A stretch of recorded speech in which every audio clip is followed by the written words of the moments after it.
Hey guys, how's it going? This is Joseph Matthews, and in this little tutorial I'm going to teach you how to be funny. And it's actually going to be much easier than you think. These are just some simple tricks that I use to add humor to any interaction, and I know that they're going to work really well for you.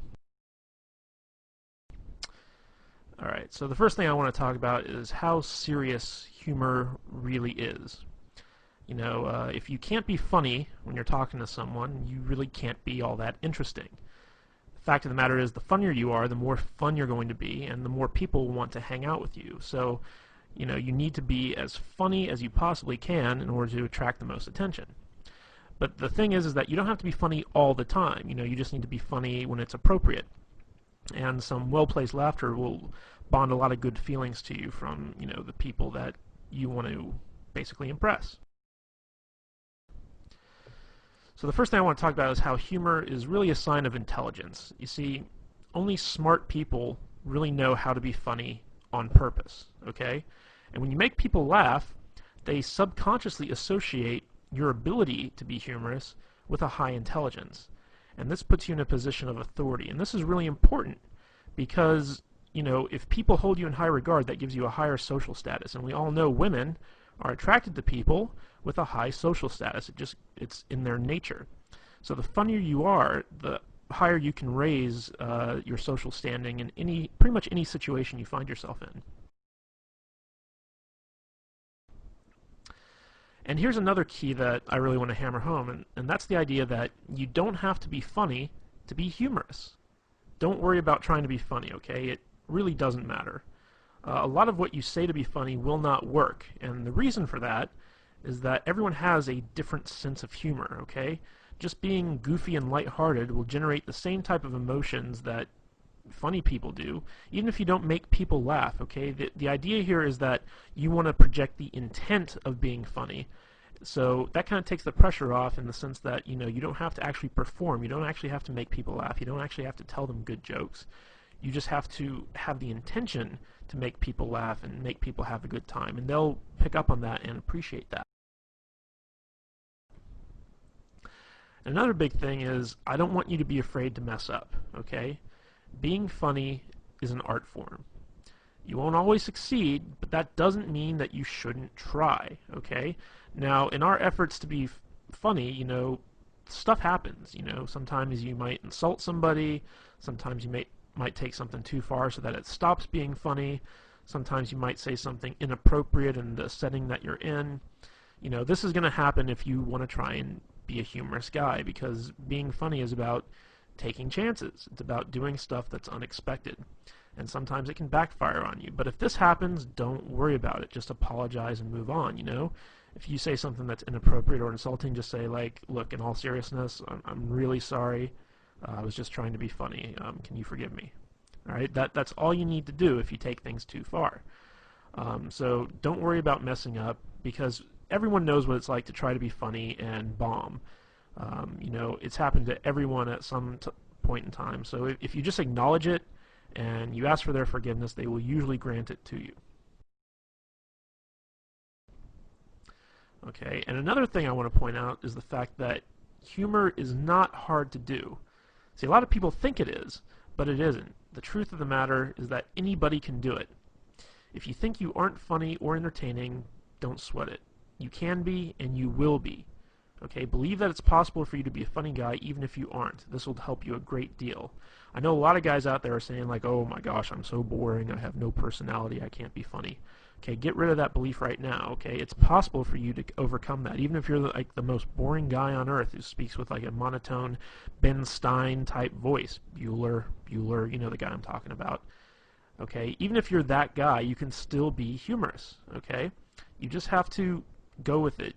You can't be, clinging to that belief that, you're just not a funny guy. You can be and you will be, and I'm going to show you how. Okay, so let's talk about the elements of humor. And these are just quick and easy things that I personally use to be funny when I'm around women. And I'm pretty sure you can use them too. Okay, the first one I want to hammer on is this concept I call immaturity. Okay, Basically, immaturity is that, you know, everything that was funny in the first grade is still funny when you're an adult. Okay, grown adults acting like children isn't funny, but grown adults talking like children is. So, you know, if you're like throwing a temper tantrum or whatever because you didn't get your way, you know, no one's going to find that funny. But if you start talking like a baby, but you still act like an adult, you know, that is funny. So let's just go over a few examples here. You know, like if you were ever a kid and you're on the playground and someone took your toy and you got mad at them, you'd say, "You're a doo-doo head." Okay? You know, and when you were a kid, you know, saying stuff like "you're a doo-doo head" was funny. So let's take that now when you're like a grown man. You know, let's say a girl says or does something you don't like, and you just kind of look at her and squint your eyes and say, "You're a doo-doo head." You know, that can be funny. All right. Another thing is, for instance, girls are icky. How many times growing up did you and your friends run around saying girls are icky? All right. Everyone's heard this stuff. Women who've been around kids have heard this stuff. So like let's say a woman comes to you and says like, "Hey, I've got a friend I really want to hook you up with." You can just tell her, "Ooh, girls are icky," or something like that. It really doesn't matter. You're just taking stuff that sounds immature and you're applying it to your grown-up adult persona. Another thing is you got cooties. Okay, that's a big kind of thing that immature kids run around talking about. So like let's say you're out on a date with a girl and she's having you're having dinner and she says, "Oh my God, the mashed potatoes are so good, you gotta try some." And she holds out her fork for you to like try a little bit of potatoes, and you just say, "Ooh, no, you got cooties." Stuff like that. Like it might not get like a big belly laugh. Sometimes it can be if it's unexpected, but most of the time, it's something that's like kind of fun and immature and humorous. So, again, we're creating these feelings that you're going to be a playful type guy when you act I shouldn't say when you act, when you talk immature. All right, the next concept I have, I couldn't think of a really good way to kind of encapsulate this with a word, so I call it going plaid. And this is really a lame Spaceballs reference. If you've ever seen the movie Spaceballs, they have light speed, they have hyperspeed, and then they have plaid. And going plaid means that you're going so fast that you actually turn the color plaid, which is like a mishmash of all these different colors. And basically, I use this concept to explain that you take a complaint or a criticism that someone makes of you, and you own it. And then once you own it, you take it way further than anyone ever really expected you to, okay? So let me give you some examples of this. Let's say you're out with a girl and you say something kind of stupid, and she says, "You're such a dork," but she says it in like a fun way. Like she doesn't really mean it. She just says, "Oh, you're such a dork." And you can respond to that by saying, "You're right. I am a dork. I'm the king of the dorks, as a matter of fact. We always get together once a year and have an election, and I've won like the past 12 dork years in a row. And wait till you see my massive Star Wars figurines collection back at home. It's going to make you so hot you won't be able to resist my dork-like charms." That's what I mean by going plaid, is you take something that could be considered something that's negative, and not only do you own it, but you take it to its most ridiculous extreme. So, let's say, you say something kind of funny, and a girl kind of says jokingly, "Oh my God, you're weird," okay? And, you take that and you're like, "You're right, I'm the weirdest guy you're ever going to meet. In fact, I bottle my own urine and keep it in my refrigerator and label it based on, the time of day and, what month it was." And that's not weird at all. I just think that, it's kind of cool. So you take stuff and you bring it to an extreme, and maybe the urine thing, I just did that off the top of my head. Maybe the urine thing was going a bit too far, but you see what I'm saying. If a girl says you're weird, you say, "You're right, I am weird, but you must be weird too because you're hanging out with me." You take it, you go to the extreme. Another one is when a girl says, "Oh my God, you're so mean." This will happen a lot if you do a lot of teasing. So if you're teasing a girl, she'll be like, "You're so mean. Why are you being mean to me?" And you just look at her and you just say, because I'm a mean person. Duh. I mean, what are you, stupid? Of course I'm mean. I'm the meanest guy you're ever gonna meet. You must be a masochist because when you hang out with me, I'm gonna be so mean to you. So that's what you gotta do when you go plaid. Is you gotta own the stuff that people say about you, and you gotta take it as far as you possibly can. Okay, the next kind of concept I want to talk about is dick and fart jokes, otherwise known as racy humor.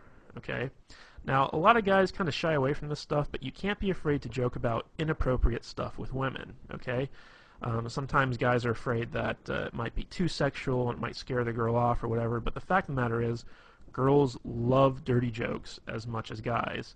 And, in the off chance that they don't, if it is inappropriate or it's not their type of humor, once you find that out, shy away from it. Don't do it again. But, you should always not be afraid to kind of go out and give it a try.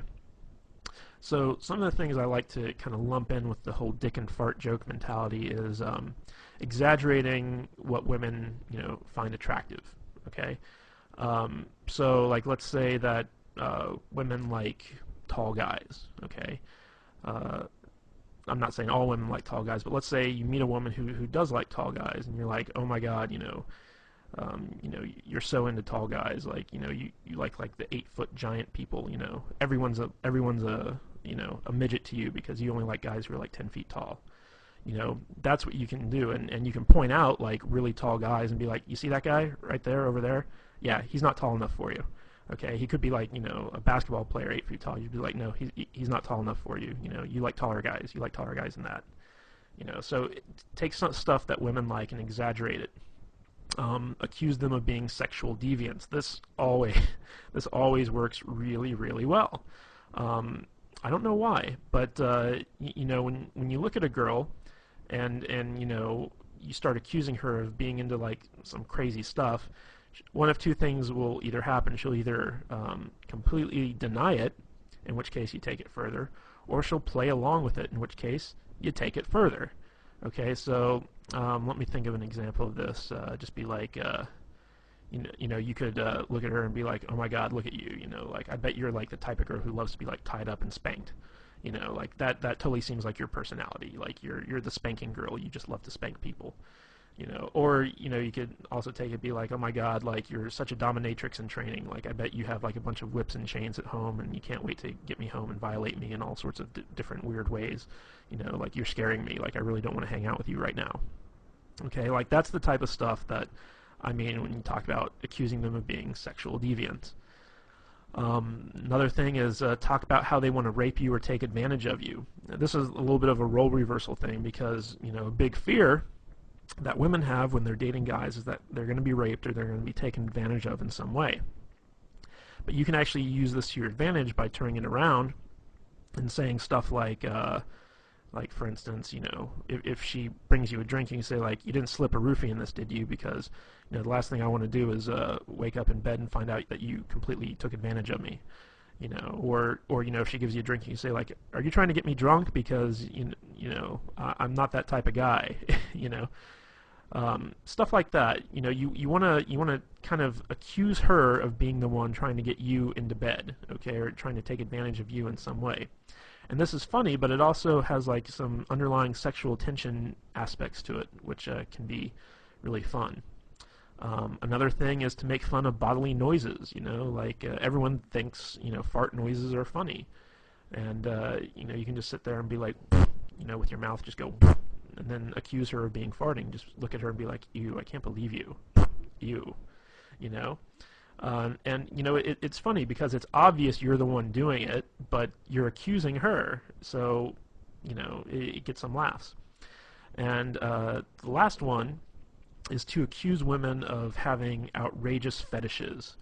Okay, and this is stuff that where you take the most mundane thing and you turn it into a fetish. Okay, so for instance, like let's say that you're talking to a girl and she's complaining about having to go to the optometrist to get her eyes examined, and you can say something like, you don't fool me, I know your secret, you have an optometrist fetish, like you have optometrist porn at home that you secretly jerk off to, and you can't wait to go to the optometrist because like you're in love with the optometrist. You know, you take mundane stuff and turn it into a fetish. Like, you know, lots of girls love to shop for shoes. So you say, like, oh my God, you have such a shoe fetish. Like, you know, if those shoes were like a man, you'd totally have sex with them. You know, that's what I mean by turning stuff into outrageous fetishes. Okay, recall humor. Recall humor is basically taking what was funny once and continue to have it be funny again. And this is really where inside jokes come from. So basically, take something that you both thought was funny, that you both laughed at, and reference it again whenever you want it to be funny again. Let me give you some examples of this from my own life. There's a TV show on USA Network. It's called Psych, and it's about this guy who pretends to be a psychic and helps the police solve murders or whatever. And there's a lot of really funny lines in this show. And you know, me and a girl, she used to come over to my place and watch the show with me because I got her into it. And there was one episode where there was a line that the main character used, and he basically said, "Are you a fan of delicious flavor?" And you know, me saying it right now, it's not all that funny, but in context, it really was. So me and the girl laughed really hard at that. And so every time I'd call her up, I'd start off the conversation by saying, "Hey, are you a fan of delicious flavor?" And she'd of course say, "Yes, I am." And I'd be like, "Well, then I got a treat for you." And then I'd talk about something cool that we were going to do. So that's a good example of recall humor, where you take an experience that the two of you shared, the two of you had a really good, you know, laugh at, and then you bring it up and you apply it to other stuff. Another example of this is, you know, if you've ever seen the movie Forgetting Sarah Marshall, which is kind of this romantic comedy, there's a part in there where this guy basically meets this other guy. He's British, and he says, "You sound like you're from London." You know, he kind of does this impersonation of like a British accent and says, "You sound like you're from London." And I went to go see this movie with a girl, and it was out in the theaters. And this girl couldn't stop laughing when the character said that. She just thought it was the funniest thing in the world.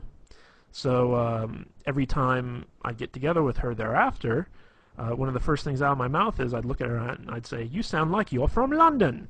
And she'd just start laughing and she'd smile and stuff like that. And it was fun. It was recall humor. But it doesn't always have to be like, you know, lines from TV shows or movies or something like that. It could be something that someone said. And it doesn't even have to be all that funny. Like, for instance, I used to date this girl, and she would have to work in the morning, so she couldn't, like, you know, stay out too late or whatever. So basically, by 10 o'clock or what have you, like, she'd have to be at home and in bed. And she used to say, you know, that, you know, if she doesn't get home in time, she's going to turn into a pumpkin.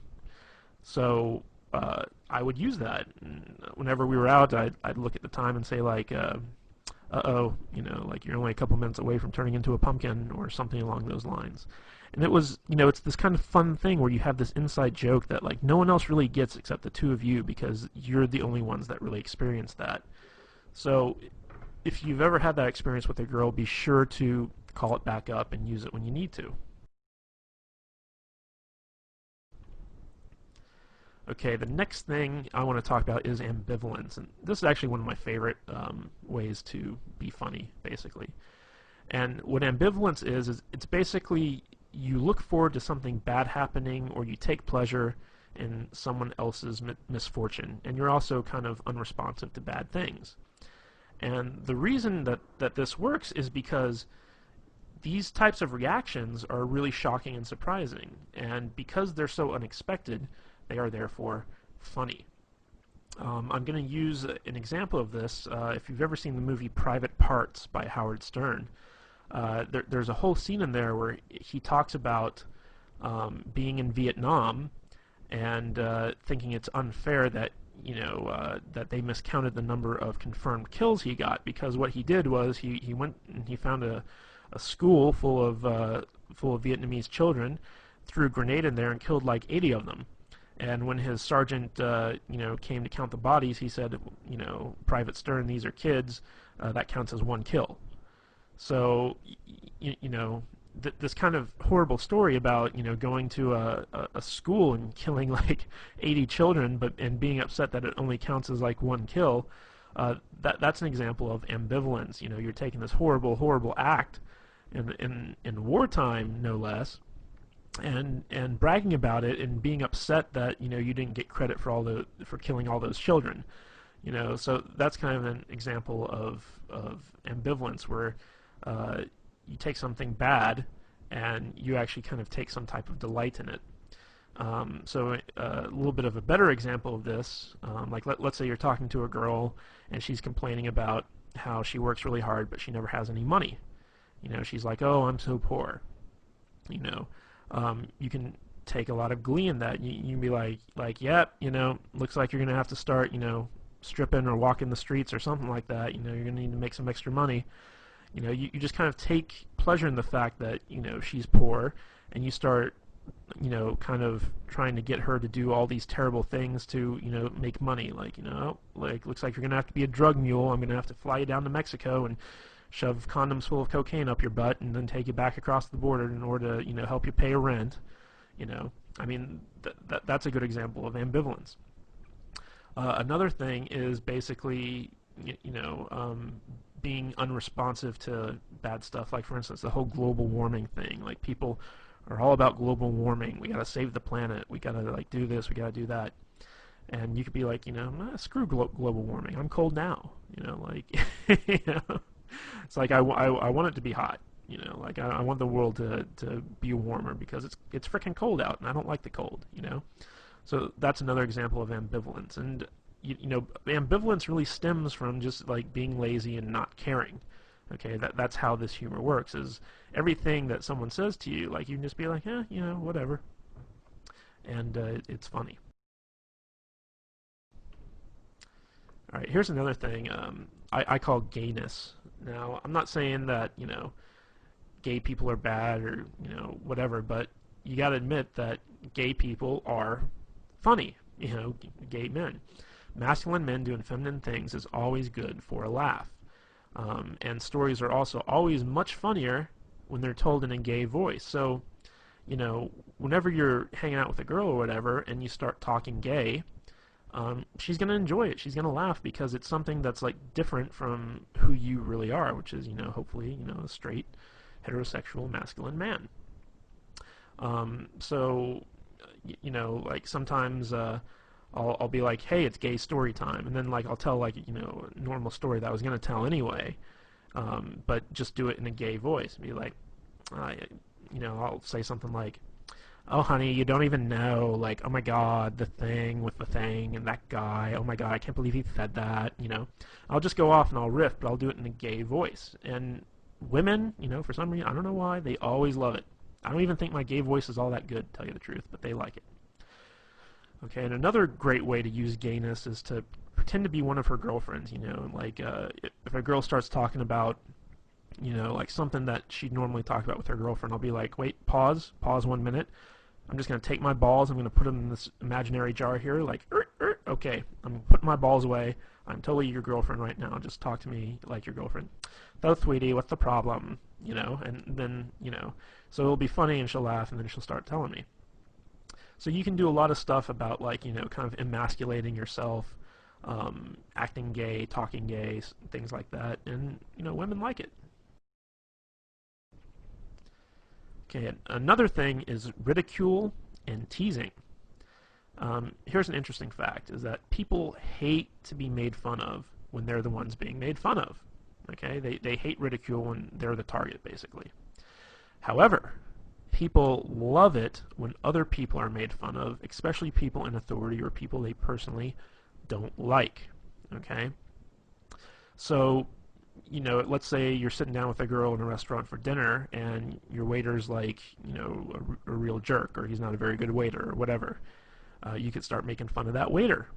Just start, ridiculing the guy. Don't do it when he's around, but as soon as he leaves, just turn to the girl and just be like, oh my god, that guy's asshole is puckered so tight you couldn't pull a pin from it with a tractor, and she'll be like, oh my god, yeah, and that brings up another thing, is that when you make fun of other people, it creates a sort of bond between the two of you, because it's almost like you're confiding in them your dislike of something else, and you can be united in your dislike for something. So if she talks about something that she doesn't like or someone she doesn't like, pounce on that, start making fun of it, and she'll start making fun of it too, and before you know it, you two have created a bond over that. Okay? So, use ridicule to ridicule other people, but never, ever, ever ridicule yourself or the girl that you're with. Okay? When you turn ridicule on someone else, they'll tend to get defensive, or it'll lower their self-esteem or what have you. What you want to do is, if you're going to target the girl that you're with, tease her. Okay? And there's a difference between ridicule and teasing. Okay? Good-natured teasing is funny, but if you take it too far, it becomes ridicule. Okay? So when you tease a girl, it's kind of, I'll use an example that we used in the past, where you start making fun of an outrageous fetish that she has. Okay, like let's say she really likes Brussels sprouts, or okay, I got a better one. Let's say she really likes Chinese food. Okay, and she's sitting there, she's like, oh my God, this Chinese food's so good, and I'm just like, oh, look at you, you're so into Chinese food. If Chinese food were a man, you'd totally have sex with it. That's an example of teasing. But like looking at a girl and saying like, oh my God, you look so fat in those jeans. That's not teasing. That's being mean. So you want to walk that fine line. But if you ever got to ridicule someone, always ridicule someone other than yourself or the girl that you're with. Make sure that it's someone that she doesn't like, or someone in authority, like for instance the president. Even if she likes the president or she dislikes the president, whatever, it's always funny to make fun of people who have some type of authority position. You can also make fun of her boss, or your boss, or whatever, someone that has some type of authority over you. Alright, the next one that I want to talk about is impressions. Now, the fact of the matter is, everybody loves impressions, even the bad ones, okay? So, if you want to be funny, when you're telling a story, always do impressions of the different characters that are in the story. It could be a story of you and your friend Bob, and every time, Bob says something, you do it in the Bob voice. And the Bob voice can be something like a really high-pitched, whiny type thing. There's a guy in my group of friends, and his name is Adam. And me and my friends always do impersonations of Adam whenever we tell stories. And when I talk about my friends to the girls I'm with, I use this Adam impression. And it's kind of funny because, Adam, he has this really deep voice, but when we when we do our impression of him, we make him sound like a complete idiot. So we'll say like, yeah, yeah, I really like that, yeah. And that's our Adam voice, okay? And it totally sounds nothing like him, but it's a funny voice. So like when we tell the stories to the girls and we use our Adam voice, the girls really laugh, and they're like, does he really talk like that? And you're like, no, actually, he's got like a really deep voice, but we just like to use that voice. And before long, sometimes the girls even start doing the impressions like that. So you don't even have to worry if you can't do good impressions. Like, do bad impressions and then brag about how bad they are. So, for instance, like, let's say you're doing an impression of the girl you're with. Like, obviously it's hard for guys to impersonate female voices, so you can just do it in a really high-pitched, shrilly voice. It's like, oh, I'm so tired, I don't want to go out, why are you making me go out to dinner with you? I don't even like this place. You can start pretending like that's like your impression of her, and she'll be like, I don't sound like that. And you're like, I don't sound like that. And it's a bad impression, but it's funny. And another way you can do this is do impressions of celebrities or really well-known people. If you're talking about the president, do an impression of the president. Doesn't matter if it's good or not. Just take what you've seen done on TV and try and emulate it best you can. People really respond well to impressions because it's kind of like this theatrical performance. Even if it's not very good, like, you're creating a whole new character that they can get into.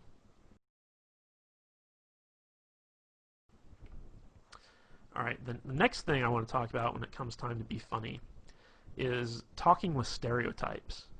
Now, all stereotypes are funny because there's always some measure of truth to them. Even if they're completely offensive and out of left field, they're still funny. So, for instance, if you're like an uptight white guy like myself, throw in some ghetto speak. When I meet up with a girl, like if I call her up on the phone, one of the first things out of my mouth is sometimes, hey, what's the dealio? you know. I don't really talk like that. I don't say like, what's the dealio, you know, like it doesn't sound right coming out of my mouth. But, you know, when I'm calling up a girl and I want to be funny and playful, I use like what I like to call ghetto speak, which, you know, like ebonics and, you know, stuff like that. It's like, call her up, hey shorty, what's happening? You know, I mean, like really, you know, dumb stuff like that when it comes to me saying it. Now, on the flip side of that, if you're a ghetto black guy, talk like an uptight white guy, you know. Dave Chappelle does this really well, where he has this very white voice that he uses sometimes, and that's funny, you know, because you're kind of playing into this stereotype that white guys have like this very proper diction, and you know they're very uptight. If you're an Asian guy and you want to talk like Hong Kong Phooey, you know, with like the Asian voice, you know, go for it, because Asian guys can pull that off. Even though it's like very offensive and stereotypical, it's funny. If you're an Indian, talk like Habib, you know, like the guy from The Simpsons. It's like, thank you've come again, you know, that type of thing. And you can get away with it because you're Indian, you know. If you know, other people were doing it, it might be offensive, but you got to take stereotypes and instead of being offended by them, use them to your advantage. And when you do this, you want to take those stereotypes and blow them way out of proportion, you know, like just take them to their furthest extreme. People love it. Okay, another thing is sarcasm. And sarcasm is probably the easiest type of humor to do, but it's the hardest to appreciate. The more intelligent someone is, the more they can appreciate sarcasm. But just a word of warning here, people with low self-esteem, they don't really like sarcasm, okay? Because it can come off as being really offensive. There was the show that used to be on Comedy Central, I don't know if it still is, but it's called The Kids in the Hall. And it was basically a sketch comedy show. And they had a sketch on there called The Sarcasm Man. And basically it was this guy who had a speech impediment where everything he said sounded really sarcastic. And people people were always pissed off with him because it always sounded like, you know, he was just like making fun of them. So, you know, someone would come up to the guy and they'd be like, hey, you know, like, my name's Jim. What's your name? He's like, oh, hi, Jim. My name's Bill. You know, and then the guy'd be like, dude, why are you being so mean? Like, I just came up to introduce myself to you. And it's like, what? I'm not being mean. You know, and it went on like that for like, you know, a good, you know, 10, 15 minutes where the guy was just getting more and more upset, and the guy would have to explain like, oh, I'm not being sarcastic. I have a speech impediment. It's a real problem. And, you know, that was kind of like the punchline to the whole thing. So basically, when it comes to sarcasm, you basically got to act like the person you're talking to is a complete idiot, and you have to lower yourself to their level in order to effectively communicate with them. That's basically what sarcasm is you have a feeling of superiority over the person, and you're kind of poking fun at the fact that they're dumber than you are. And oddly enough, lots of girls really love sarcasm. They really love sarcastic humor, and a lot of girls, as a matter of fact, have a very sarcastic sense of humor themselves. Like, their type of humor is sarcastic. So if you're a guy, you tend to gotta put up with a lot of sarcastic women. So, and another thing I just want to point out is a lot of the stuff I've been going through with you guys with so far in this presentation is stuff I've learned from women. Like, this is all humor that I've gotten from girls that, you know, made me laugh. And I kind of sat down and was like, what is it they do that's funny? And it's very easy for like a girl to act like, you know, she's better than you and she's smarter than you, and she's got to talk down to you in order to do that.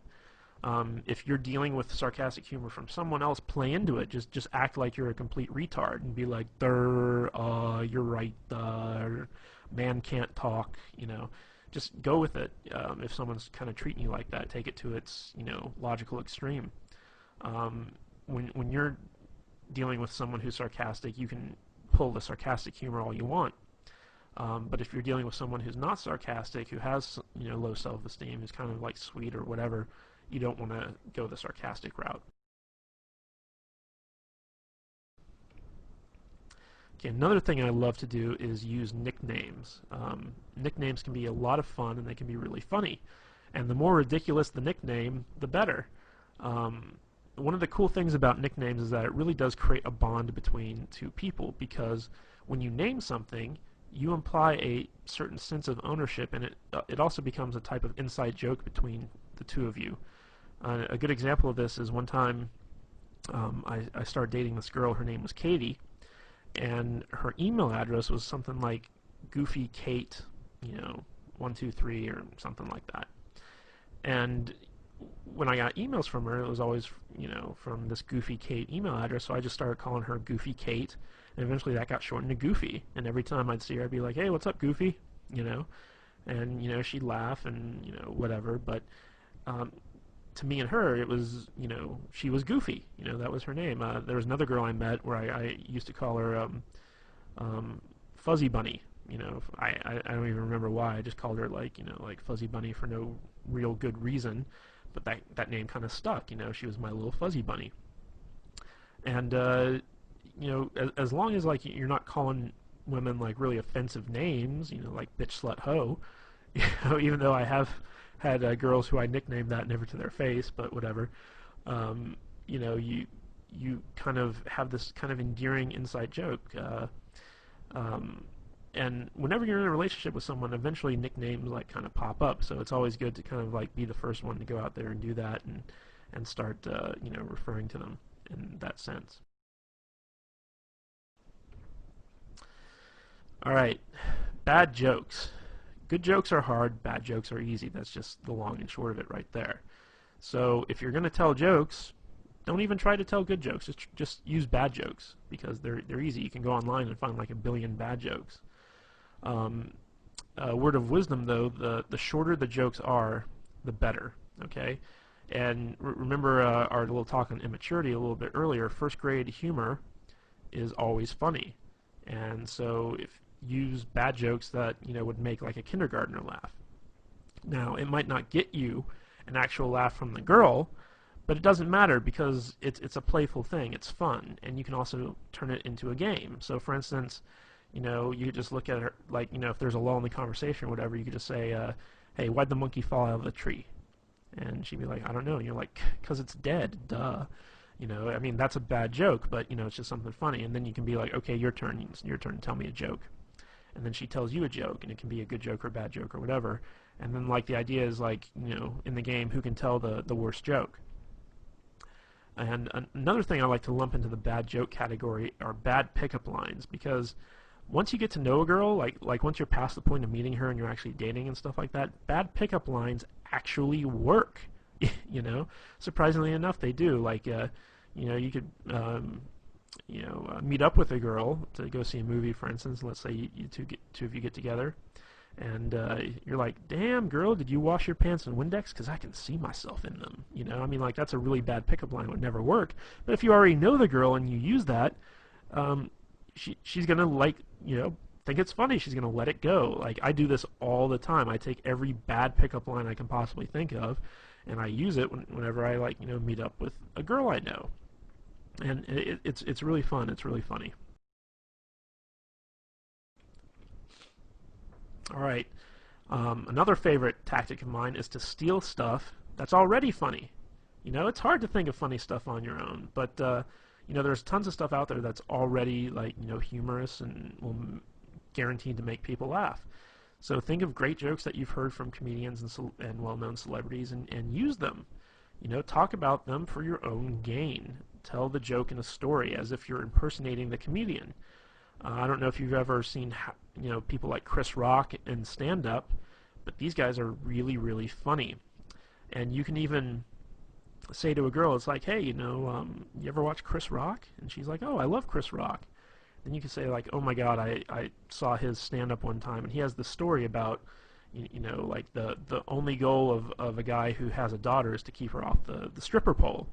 And then you can actually go into the exact same routine that Chris Rock uses in his stand-up, and just like repeat it word for word, and it's still funny. Like women get it, Like then there's this whole other Chris Rock thing about having the dick in the jar. Like how every woman has like a guy friend who, in case she breaks up with her current boyfriend, she goes to him and just uses him for the rebound, and he calls that the dick in the jar. Break in case of emergency. So I love Chris Rock stuff, so I have a lot of his stuff kind of memorized so that if there's a lull in the conversation or I want to make the girl laugh or talk about something funny or take the conversation in a new direction, I can just pull out, something I love from Chris Rock, Dave Chappelle, Robin Williams, whoever, and just start, reciting it word for word, and maybe even do an impression of them while I'm doing it. So steal stuff that's already funny. It works really good. Okay, now let's talk about self-depreciation. Okay, this is the type of humor where you're basically making fun of yourself. And of course, people love ridicule as long as it's not directed at them. Now, self-depreciation humor actually does a lot of good things on your behalf, because if you're able to be self-depreciating, it shows that you're cool, because you can poke fun at yourself and not get upset. And women really like it when a guy has the ability to kind of make fun of himself, because it shows that he's not pompous, that he doesn't have hubris, and that he's confident enough to kind of take a licking and not kind of get angry or upset. Because whenever someone gets made fun of and they get upset about it, it shows that there's some type of problem with their self-esteem. So people with low self-esteem can't tolerate being made fun of. So if you can tolerate being made fun of, and in fact you make fun of yourself, that shows that you have some measure of confidence and that you're a cool guy. Now, on the flip side of this, it's also a great defense mechanism. So like, let's say someone criticizes you, or whatever. Let's say you're out on a date and you have a run-in with some dude, and he starts making fun of you or criticizing you in some respect. What you can do is you can agree with whoever it is that's criticizing you, and then take it to a ridiculous extreme. This is really important, because this is where the humor comes in, but it's also a good way to deflect whatever criticism someone is heaping on you. So let's say you run into some guy and he wants your chick or whatever, and he's like, dude, you're a freaking loser. Like, what's she doing with a loser like you? And you're like, oh my God, yeah, you're so right. Like, in a few months' time, I'm gonna be like shitting in a pickle jar. I just know it, but I can never really be as cool as you, man. Like, you're such a cool guy. Can you teach me how to not be a loser, please? Like, in fact, take my girl, please. Like, she needs to be with a winner like you. So basically what you're doing is you're agreeing with the guy, and you're taking it as far as it can possibly go, but in a way you're deflecting that criticism, and you're making him seem like a tool, all through the use of self-depreciation. Now, this can also be used to kind of diffuse a mistake or something that you did wrong. So like, let's say that you made a mistake or you did something stupid. You can use self-depreciation to make light of it and then diffuse the awkwardness. So let's say let me give you an example. One time I was out on a date and I accidentally farted, and it was very, very embarrassing. And it was one of those farts where, like, you heard it. It happened. It was there, and it was obvious that I did it. And I just looked at her and I just said, "Oh my God, I totally just farted. I'm so sorry. I've been eating a lot of red meat too, so it's going to be a really nasty one. So hold your nose. Go on, plug it up. Hold your nose. If you smell this, you'll break up with me. I just know it. It's the type of fart that could end a marriage." I basically pointed out the fart, and I just let it go and wouldn't let go of it. I took it to the extreme. I was just like, oh, it's going to be so nasty. Like, I've been eating all the wrong foods. It's going to be disgusting. You're going to break up with me because it smells so bad. It's just terrible. And so, like, I turned what was really kind of an awkward situation to something where she just couldn't stop laughing, And again, that was that kind of led into some recall humor later on, where it was like the fart that would end a marriage. And, she'd say stuff like, well, you farted in front of me and I still didn't break up with you. And I'd be like, oh, yeah, what's wrong with you? So you can use stuff like that. And I want to make the point that if you use self-depreciation, don't use it to point out your own flaws or harp on your own insecurities. A lot of guys will try and use self-depreciating humor to kind of, diffuse stuff that they feel uncomfortable about. Like, let's say you have a big nose, and you make fun of yourself because you have the big nose. That's not a good thing, because what you're actually doing is you're highlighting stuff about yourself that's bad, and you think it's bad, and you don't want anyone else to think it's bad. However, by doing that, you're basically pointing out to everyone, hey, look at all the bad stuff about me. Even if they laugh at it, it's not good. So when you do use self-depreciation, only use it as either a defense mechanism or to diffuse some type of awkward situation. don't ever use it to point out the fact that, you have something wrong with you. Like, for instance, I'm not a very thin guy, I'm a little bit overweight. So when I'm out with a girl, I'd never start making fun of myself for being fat, because that's something that I don't want her to kind of harp on, I don't want her to glaze over it. Now, if someone else calls me fat, then I'll go along with it. I'll just be like, oh my God, you're so right. Like, I'm totally like one step away from being Jabba the Hutt, I'm going to need a slave girl really soon, So if someone else points it out, then that's when you use the self-depreciating humor, but you never bring it up on your own accord because you're insecure about it, okay? Most of the time, people won't even notice stuff that you're insecure about until you bring it up, and then they can start holding that against you because they know that, you're kind of wishy-washy on it. So, just as an aside, never use self-depreciation to point out your own flaws or harp on your own insecurities. But the biggest key to being funny is to have fun. If you have fun, the humor will come naturally, okay? If you're just able to sit back and relax, not worry about anything, not worry about censoring yourself, not worrying about messing up, you will naturally, if you're an intelligent person, which I'm fairly certain that you are, be a funny person. You'll pick up on stuff, you'll crack jokes, you'll have a good time. Remember, humor is all about feelings. It's not about really getting a response. It's not about making people laugh. It's about making people feel good. The better you can make people feel, the more they'll like you, and the more personality you'll display. Even if you're not a funny guy, just be super, super positive. People like positivity. And if you can mix that positivity in with some fun every once in a while, people will like you even more. So out of everything I told you about, if you can't even remember one of those little concepts about how to be funny, just have fun. The more fun you have, the more naturally funny you'll be, and the easier it'll be to make people laugh and have a good time with you. Alright guys, that's all I have for the video. I hope you really enjoyed this thing.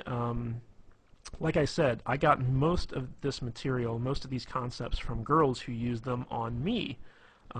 So this is stuff that I know for a fact girls respond to. I use all this stuff in every one of my interactions, and I always get a good response from it. So if you need to, watch this video as many times as you want, learn the concepts, and actually go out and start using them, and you'll be absolutely amazed to see the type of responses girls give you.